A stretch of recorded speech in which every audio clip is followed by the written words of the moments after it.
Hello everybody, welcome back to my channel. So today is a big bump date, guys. I am officially 6 months pregnant, which means this is just so close to becoming an actual reality, as if it weren't already. But I just can't believe how fast these last 6 months have gone. I mean, seriously, it's like a complete blur. So to think I have 4 months or less to go is just absolutely insane to me. But anyway, I want to right off the bat apologize for my lack of bump date videos. I honestly have just been really tired, and honestly I haven't really had any super new symptoms. Nothing has really changed at all for the most part, so this should be a nice quick short bump date. So like I said, today I am 6 months officially pregnant, aka 24 weeks, and that means baby is about the size of an ear of corn. And I'm still saying baby. Can I tell you, it's just been so weird. It took me a really long time to refer to my child as a him instead of an it. And now even like because we have a name picked out, to just refer to him as Maverick and not him or baby. But I just call him baby all the time. Anyway, baby is about the size of an ear of corn. He's at the point of gaining about 4 ounces a week.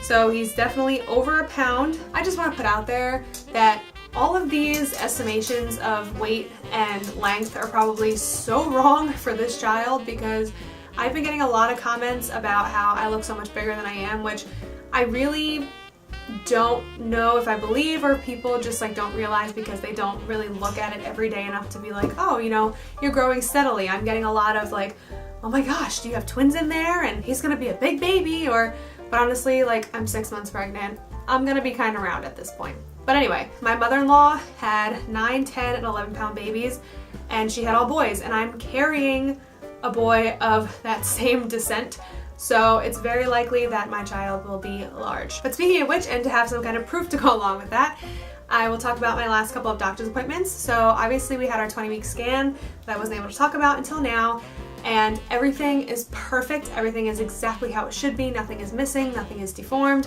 nothing is abnormal, and everything is just perfect.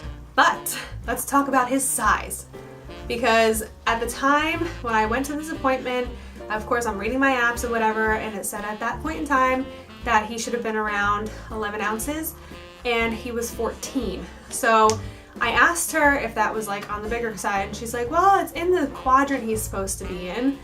And that's kind of how she said it, so to me it was like, oh, so does that mean he's like on the higher end of that quadrant or what? But either way, he's beautiful and big and healthy and happy, and everything's great. So then I just had my most recent doctor's appointment this past week, where they just checked the vitals and things like that. His heartbeat is still perfectly strong at 141 beats per minute it was. And they did not measure my belly, which they said they were going to, and I forgot to like ask them like, hello, are you gonna do this? So I don't really know the size of my belly, and I'm not going to go ahead and measure myself. But everything has been good. I got my script to get my glucose test, so I'll be doing that next weekend just to get it over with and out of the way, and just pray that I don't end up with diabetes, which honestly I think I'm gonna be okay because I've had no signs of diabetes. If I had signs of anything, it's probably hypoglycemia, and only because if I go longer than like 3 hours without eating something, I start to get very, not dizzy, because dizziness is a sign of gestational diabetes. I actually start to pass out. It's not a dizzy, it's where I get really hot and I need to lay down and like cool off, or I just need to eat something right away, and then I feel better. And I did talk to my doctor about that, and she said it sounds like you're hypoglycemic, but they'll be able to see that when I have my glucose test. Until then, I just have to remember to eat every 3 hours. So new symptoms, honestly, I don't really think there's any new symptoms besides just how active he is, how much he's moving. It's at the point now where Ray, my fiance, can feel a lot of it. I can see a lot of it. And he's just so active and getting so much stronger day by day, it seems. I'm still craving nothing but carbs. Anything with cheese or anything that's a carb is really all I want all the time. I am trying very hard to, and I do a lot better during the week when I'm at work, to eat very healthy, just so I don't put on any extra weight, because I have gained a total of now, at 6 months pregnant, 16 pounds, which is actually pretty damn good considering I'm allowed to gain up to 35. So I would say it's doing pretty good. Also, I'm going to be completely honest, I haven't worked out a single time during this pregnancy, but mainly because, number one, like I said, I have been super duper tired. I didn't get that second trimester burst of energy like some women get. I felt a little less tired for a short period of time, and now I'm back to just being tired all the time, and it's really, really hard to do anything strenuous or anything at all because I'm just really, really tired. But with that said, my last few months are in the warmer months of my area. It's also been very cold the last few months, so I haven't really had the motivation to like go and take a walk. Plus the fact that it would get dark super early and I would get home only like an hour before it got dark, and I had to do dinner and take a shower and clean up and all that kind of stuff. So there was just no time to do anything like that. But daylight savings is upon us and it is staying brighter out later. And with the weather getting warmer eventually, I will definitely be taking walks. Ray and I want to go take them together with our dog. And that will definitely help, which I've been told is really, really, really, really good to do at your last like 2 months of pregnancy, is to be more active because it prepares everything better for labor. It makes it stronger. I'm still super out of breath. I'm still super dehydrated and completely dried out like all the time. And that's honestly the newest things. The only other thing that's new, and it's not really like a symptom, it's probably just because I've been taking prenatals for so long, though I've heard around this point in time it's going to start happening, is that my hair is so full and luscious and just loving everything about life, which is really nice. But other than that, no sign of any stretch marks yet. I've been doing very good with trying to keep that from happening with my oils and my lotions that I have to prevent stretch marks, so that's good so far. Another thing I do have to say is that my back pain has gotten a lot worse. I had mentioned before in previous videos that I do have a slight case of scoliosis, so my back is always kind of bothering me.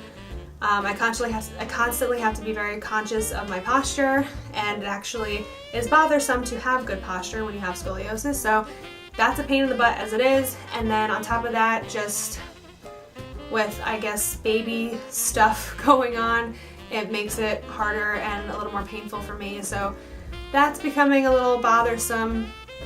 Though my job has been really good with working with me to not be on my feet so much and things like that, so that I'm not really in a lot of pain. But that's something that's definitely getting worse. Another thing that happens here and there is I get, sorry for a little bit of TMI, but I get like a twinging kind of pain, like real low, almost feels like it's in my vagina. Like it's that low. It's so strange. But another thing I've been told is super normal. Obviously there's a lot of things going around in that area that you're gonna feel some pain and discomfort every now and then. So still peeing all the time like a mother in the middle of the night, all that jazz. And I'm still super emotional. I have been very calm and cool this entire pregnancy. Like I don't really get angry. If something sets me off, it's going to set me off, and then I'm just like, don't want to deal with that person or that thing that set me off. But honestly, that's just kind of how I am anyway, because I don't like to deal with that kind of thing, because I don't like to have negativity around. And especially being pregnant and being so cool and calm as I have been, I don't want any negativity to kind of bring that down. So that kind of stuff kind of sets me off a little bit. But emotional, God, have I been emotional. I cry at everything, like all the time. I cried at the happy endings of cartoons and just the most random stuff, and I'm just a big ball baby, which, I mean, I guess comes with it too, so whatever, but that's just worsening. It's not getting any better. It started a couple months ago, and it's just waterworks all the time. So I think for the most part, that's really it for this bump date. I hope you guys enjoyed. Make sure, if you want to keep following this pregnancy journey, to subscribe. Hit the little subscribe button below, somewhere on whatever side. And next to that subscribe button, there's a little bell. If you click that, you will get notified every time I post a video. So if you're interested in keeping up with my journey, then make sure to do both of those. Make sure to do both of those things. Also, all of my immediate updates are on my personal Facebook, which I don't accept anybody I don't know. But not long after do I update on my Instagram. So if you want to be updated on anything throughout this pregnancy or my life or whatever at all, if you are interested at all, then go ahead and follow me on Instagram. That link will be below as well, because that's where I post things before I even post it to YouTube. So if you're interested, go ahead and do that. So thank you guys so much for watching. I hope you enjoyed. And before I go, we're going to look at the 6-month big old belly. Bye.